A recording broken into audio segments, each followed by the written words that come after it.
நிறைய பேருக்கு வந்து சில ஹார்மோன் இம்பேலன்ஸ்னால தான் வந்து ஆக்னி ஃபார்ம் ஆகுதுல்ல சார்.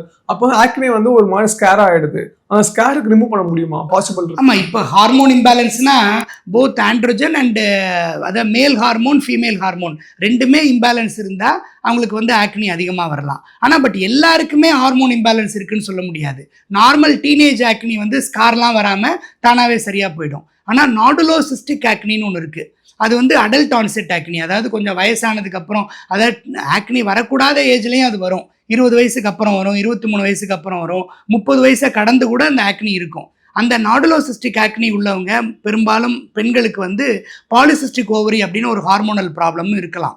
ஸோ இந்த மாதிரி ஹார்மோன் ப்ராப்ளம் இருந்துச்சுன்னா, அந்த ஹார்மோன் ப்ராப்ளம் என்ன இருக்குன்னு பார்த்து அதை நம்ம கண்டுபிடிச்சு அதுக்கு ட்ரீட்மெண்ட் கொடுத்தா அந்த ஆக்னியும் பெட்டராகும், ஹார்மோன் ப்ராப்ளமும் சரியாகும்.